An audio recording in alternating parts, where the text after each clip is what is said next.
Thank you, Jesus. Thank you, Jesus. Thank you, Jesus. O melo simalo da gresco pelia da man satabrai. Thank you, Jesus. Thank you, Jesus. Bonsoir à tous, j'espère que vous allez bien. Good evening to everyone, I hope you're doing fine. Comme tout le monde présent, dans le groupe à ce moment, parle français, je vais parler en français. Vous savez, nos jours de réunion, c'est les mardis et les jeudis. La semaine passée, le Seigneur nous a donné une instruction pour avoir une réunion mercredi. Et cette semaine également, il nous a donné encore l'instruction d'avoir ce culte.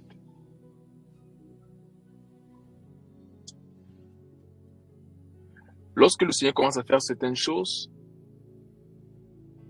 c'est parce qu'il y a quelque chose qui se passe dans le monde spirituel.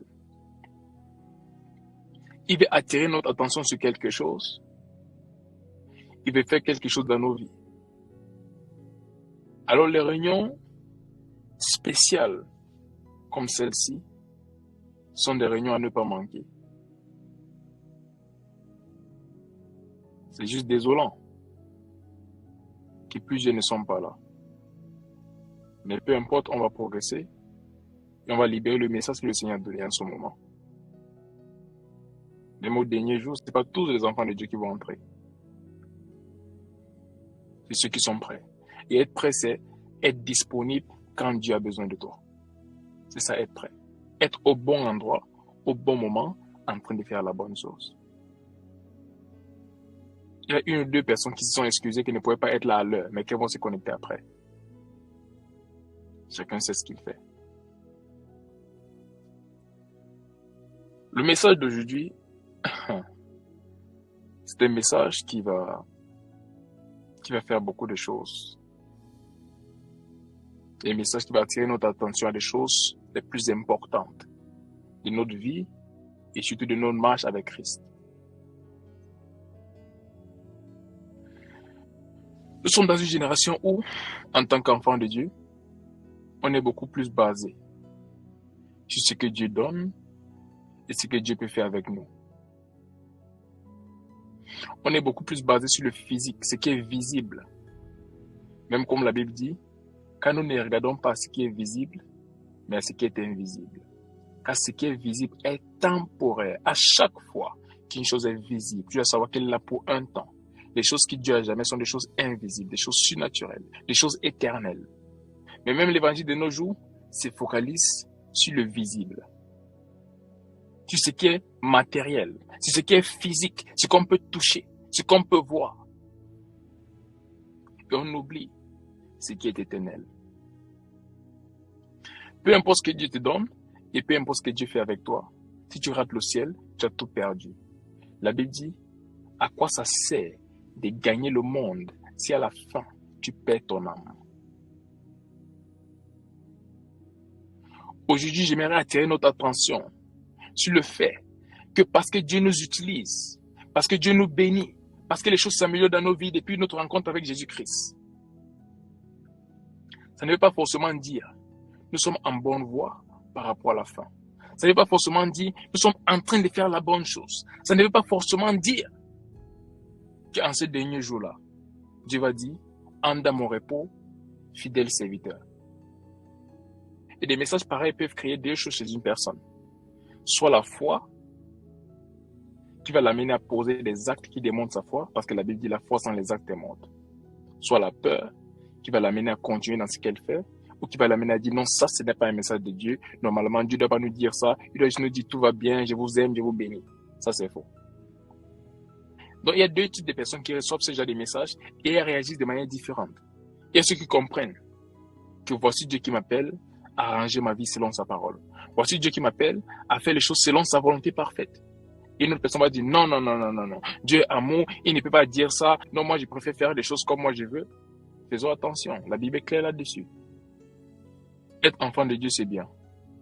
Mais vivre avec la conscience de ce que c'est d'être un enfant de Dieu, c'est mieux. Ce mercredi est un jour extrêmement bizarre. J'utilise rarement des mots pareils, mais c'est le seul mot qui explique ce mercredi. C'est un jour extrêmement bizarre. Bizarre. Et la seule question qui passait dans ma tête, c'est si le Seigneur Jésus-Christ revient aujourd'hui, combien seront prêts? Lorsque j'ai fini de prier hier avec mon frère, je suis allé dans ma chambre et ma mère m'a envoyé un message que la femme d'un pasteur au Cameroun, qui est mort il y a de cela peut-être 2 ans comme ça, pasteur Odjon Philippe, c'était l'un des grands pasteurs au Cameroun, il est mort il y a de cela 2 ans. Sa femme est morte hier. J'ai reçu ce message à 1h30. J'étais choqué, mais je suis allé me coucher.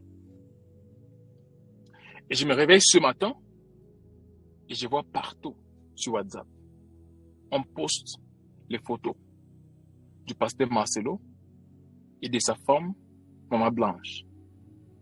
Et j'apprends qu'elle est décédée également.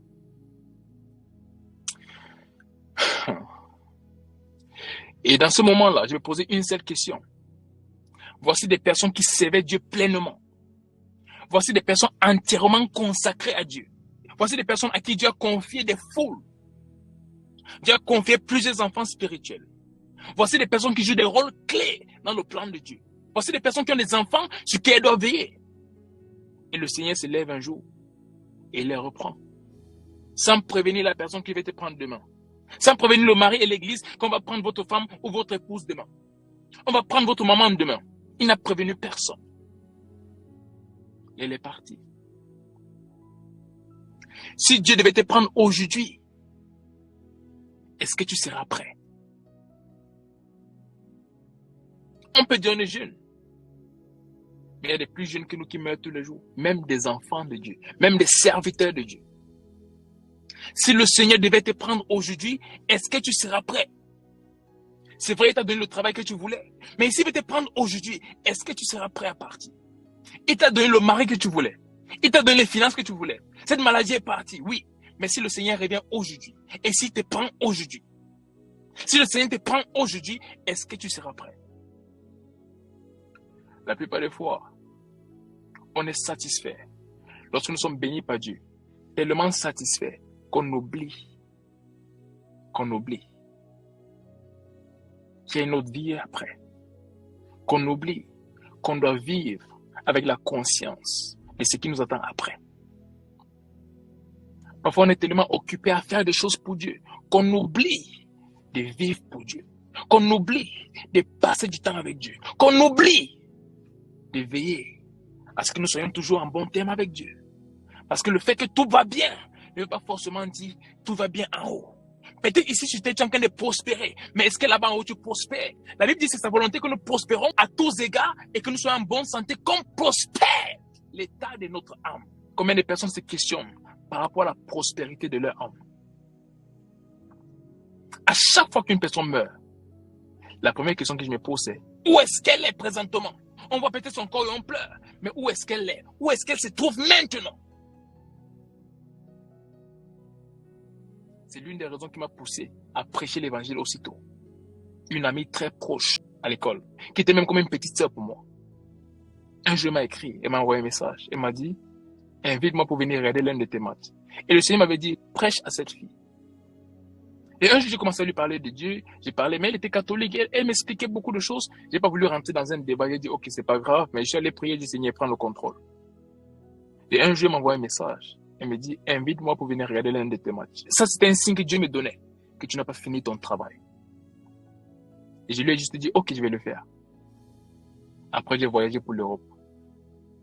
J'étais dans ma chambre en Ukraine. Quand je me réveille un matin, et je vois sur WhatsApp, repose en paix, repose en paix, repose en paix. Sa meilleure amie m'écrit et me dit, Samy, ton bébé est parti.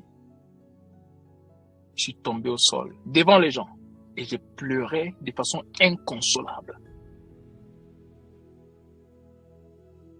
Et pendant que j'ai pleuré, la seule question dans ma tête, c'était, où est-ce qu'elle se trouve en ce moment où je pleure? Où est-ce qu'elle se trouve? Tu as peut-être le souffle de vie. Mais si Dieu te prend aujourd'hui, où est-ce que tu iras? Les gens t'acclament peut-être. Mais si Dieu revient aujourd'hui, mais si Dieu dit aujourd'hui c'est ton dernier jour, où est-ce que tu iras? 2 Pierre chapitre 3 verset 10. Mais le jour du Seigneur viendra comme un voleur. Alors les cieux passeront avec fracas. Les corps célestes seront consommés et dessous. Et la terre sera mise à nu avec les œuvres qu'elle contient. Mais le jour du Seigneur viendra comme un voleur. Alors les cieux passeront avec fracas. Les corps célestes seront consommés et dessous. Et la terre sera mise à nu avec les œuvres qu'elle contient. Au jour du Seigneur, c'est ce jour-là où tout est dévoilé. Ce que les gens pouvaient voir, ce que les gens ne pouvaient voir. En ce jour-là, quel sera le témoignage rendu par rapport à ta vie? Et si ce jour-là était aujourd'hui, est-ce que Dieu va te féliciter et te faire entrer dans son royaume? Ou il te dira, je ne te connais pas? Matthieu 24, 43 dit, sachez-le bien, si le maître de la maison avait su à quelle heure de la nuit le voleur devait venir, il serait resté éveillé et n'aurait pas laissé percer sa maison. Personne ne connaît ni l'heure ni le jour où viendra notre Seigneur. Personne ne sait en quel jour il partira. Certains sont allés se coucher, ils ne se sont plus réveillés. Vis étant prêt pour rencontrer ton Seigneur. Vis avec la conscience que ton temps ici n'est que passager. Tu as un endroit au ciel où tu dois être. Ce temps est temporaire. Il y a un truc éternel qui t'attend. Vis avec la conscience de cela. Vis avec la conscience de la vie éternelle. Vis avec la conscience de la vie d'après. Et quand tu es conscient de ça, ça va guider ta façon d'être. Ça va guider ce que tu fais. Ne vis pas comme tout le monde. Vis comme une personne qui sait que Jésus-Christ a payé un prix pour moi afin que je sois sauvé. Et il attend certaines choses de moi. Vis comme une personne qui doit sa vie à Jésus-Christ. Ne vis pas pour toi-même. Vis pour lui. Apocalypse 16, 15, la Bible dit, et voici, il vient comme un voleur. Heureux l'homme qui veille et garde les vêtements, afin de ne pas aller nu et d'être vu découvert. Les sovrantes corades.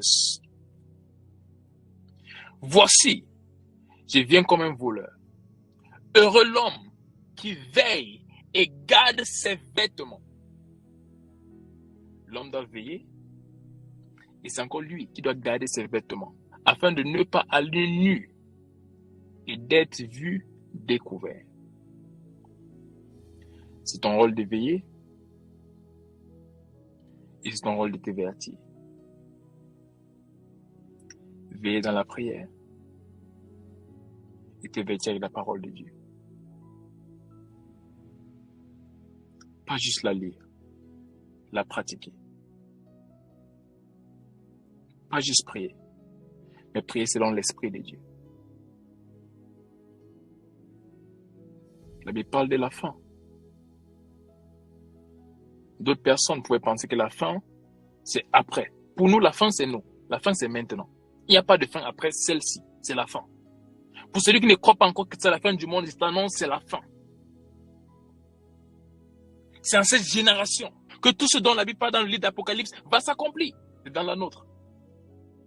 Et lorsque le Seigneur reviendra, dans quelles conditions est-ce qu'il va te trouver? Qu'est-ce qu'il va te trouver en train de faire? Tu es peut-être jeune. Mais si tu partais aujourd'hui, où est-ce que tu iras? Où est-ce que tu iras? C'est bien de se poser ces questions afin de revenir sur la bonne voie quand on s'est égaré. Mais la Bible nous rassure. Dans 1 Thessaloniciens chapitre 5, verset 4. Mais vous n'êtes pas dans les ténèbres, frères, pour que ce jour vous surprenne comme un voleur. Vous n'êtes pas dans les ténèbres. Vous êtes dans la lumière. Donc l'Esprit de Dieu en vous témoigne quelle est la volonté de Dieu pour vous. L'Esprit de Dieu en vous témoigne ce que Dieu attend de vous. Et surtout, il témoigne que vous êtes fils de Dieu. Donc on ne va pas au ciel à cause de ce qu'on fait. On va au ciel à cause de la grâce de Dieu et à cause de notre foi dans ce qu'il a fait. Par contre, la Bible nous dit, la foi sans les actes est morte. Du coup, tu dois poser des actes qui démontrent ta foi en Dieu. Tu ne peux pas dire croire en Dieu et vivre pleinement comme quelqu'un dans le monde. Tu aimes ce que le monde aime, tu fais ce que le monde fait, tu vas où les gens du monde vont et tu fais les choses comme les gens du monde, mais tu es quand même enfant de Dieu. Ce n'est pas possible. Ce n'est pas par tes actes que tu es sauvé. Par contre, la foi sans les actes est morte. Donc tu dois avoir la foi parce que c'est par cela que tu es sauvé. Par contre, tu dois poser des actes qui démontrent ta foi afin que ta foi soit valide. Si je dis je crois en Dieu, c'est la foi pour ces temps. Mais croire en Dieu sans donner sa vie à Dieu, ce n'est pas la foi. Donc la foi, c'est l'acte qui accompagne cette croyance que tu dis avoir. Donc il y a des gens qui disent, je crois en Dieu, mais je ne suis pas enfant de Dieu, mais je crois quand même en Dieu. C'est impossible. Tu ne peux croire en Dieu sans être enfant de Dieu. Croire en Dieu, c'est donner sa vie à Dieu. Donc la foi sans les actes est morte.